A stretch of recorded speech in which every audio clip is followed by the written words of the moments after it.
नमस्कार दोस्तों, आज की कहानी का नाम है तीन पुतले। महाराजा चंद्रगुप्त का दरबार लगा हुआ था। सभी सभासद अपनी अपनी जगह पर विराजमान थे। महामंत्री चाणक्य दरबार की कार्रवाई कर रहे थे। महाराजा चंद्रगुप्त को खिलौनों का बहुत शौक था। उन्हें हर रोज़ एक नया खिलौना चाहिए था।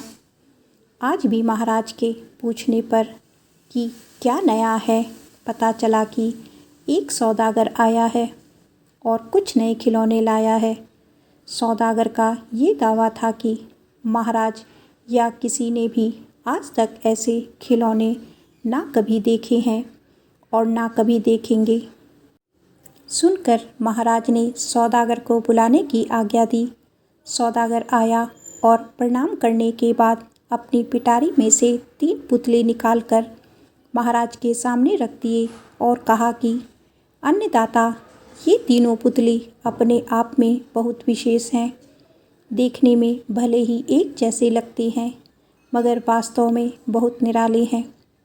पहले पुतले का मूल्य 1 लाख मोहरे है, दूसरे का मूल्य 1000 मोहरे और तीसरे पुतले का मूल्य केवल 1 मोहरे है।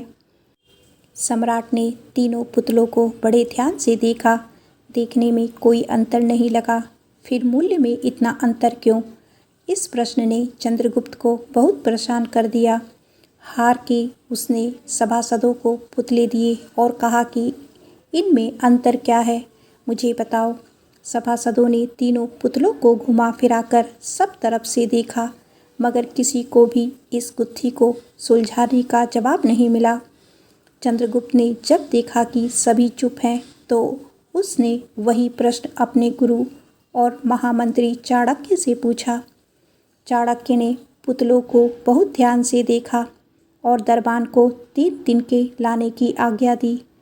तिनके आने पर चाणक्य ने पहले पुतले के कान में तिनका डाला। सब ने देखा कि तिनका सीधा पेट में चला गया। थोड़ी देर बाद पुतले के ओंठ हिलने और फिर बंद हो गए। अब चाणक्य ने अगला तिनका दूसरे पुतले के कान में डाला। इस बार सब ने देखा कि तिनका दूसरे कान से बाहर आ गया और पुतला ज्यों का त्यों रहा।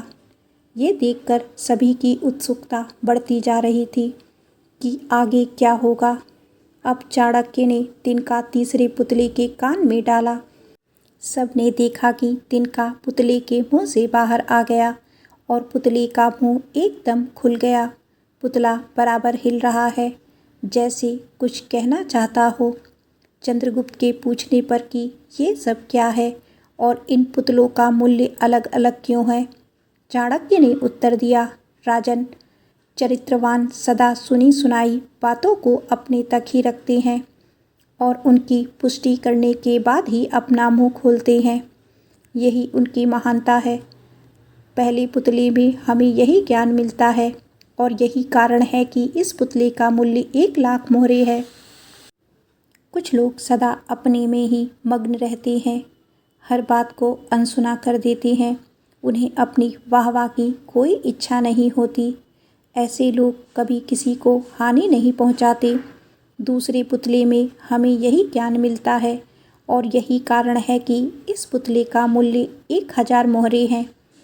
कुछ लोग कान के कच्चे और पेट के हल्के होते हैं। कोई भी बात सुनी नहीं कि सारी दुनिया में शोर मचा दिया। इन्हें झूठ सच का कोई ज्ञान नहीं, बस मुंह खोलने से मतलब है। यही कारण है कि इस पुतले का मूल्य केवल 1 मोहर है।